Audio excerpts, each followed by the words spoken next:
Hey Arban, I just saw you tag me in this post here, so I wanted to record a quick little video and kind of share my experience on this type of objection situation. And so, what you said here is before we even had a real sales call, he asked for two references that he could talk to somebody on the phone. So, I personally have a lot of experience with this particular situation because as a sales rep, when you're selling for someone else who is the guru, who is the face, their trust doesn't always transfer over to you. Yes, there's a degree of trust that transfers over, but this is a very, very common obstacle that sales reps will face when they're selling for somebody else and they're not the actual brand or the image. And so as a sales rep, the way that I would prepare for this, and I think there's a couple learnings that we can take away as founders as well, on this is anytime that we hear this objection, we need to almost be prepared for it. So I recorded or I documented it here on like how I think about these types of objections.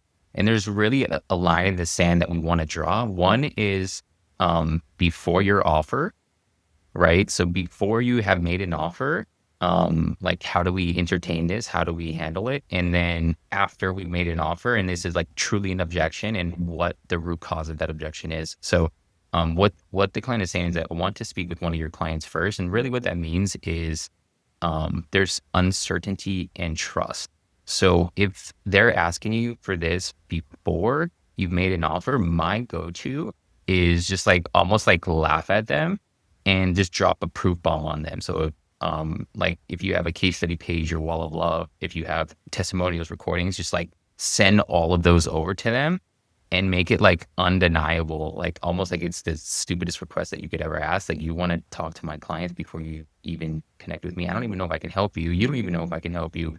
Here's all these people that I've helped that are like you. So you can make the determination if it's worth us getting on the call. So that's like the first go-to that I will always do before you made an offer. Right. So after you've had the real call, so the second situation that this typically comes up in my experience is after you've had your call. And again, I wouldn't entertain this objection until you've ran full discovery. You understand their goals, their pain points. They're qualified to work with you, right? You understand they're qualified, and you've done a diagnosis to understand that you truly can actually help them. Until that point, like I wouldn't even entertain it. I wouldn't invest too much time in meeting anyone's demands, right? And then you've actually made an offer to work together. You share the pricing and everything, and the reason that this objection is coming up is because after you've asked them to buy, is they have some level of uncertainty or trust, right? And so if at that point they're like, yeah, this sounds good, amazing, whatever, whatever. I just want to speak to one of your clients first. I've been burned in the past or whatever. I usually will have like a go-to talk track, and you can make something like this for yourself or for your reps, but it goes like this. We can definitely talk about that. Now, just curious, are you asking that for a reason? So I want to know why they're asking that. We think it's uncertainty and trust, but we need to know, like they need to tell us, like we need to know truly why they're asking that. And then it's always like, gotcha, right? So we're always pacing the objection. Well, I appreciate you being open with me about that. Now, can I be honest with you for a second? So we're asking permission to drop a bomb on them.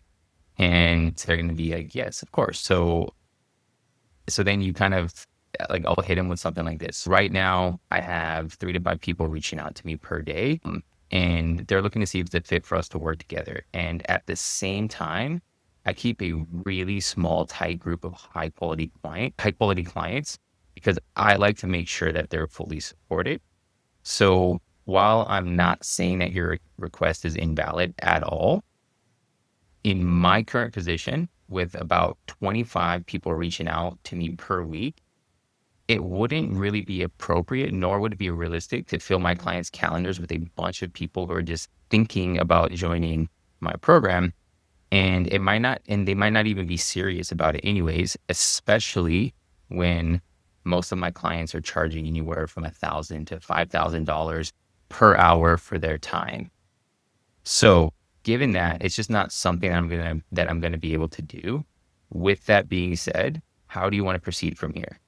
And you basically throw it back on their court, right? Like you just don't even entertain it. And if they're like, no, this absolutely is a deal breaker, and unless I speak to your clients, I can't go forward. You have this plan B in your back pocket where it's like, hey, I can invite them in for a refund. Like, hey, come in for 7 days. make the commitment, check it out, speak to all the clients inside the group once you're inside.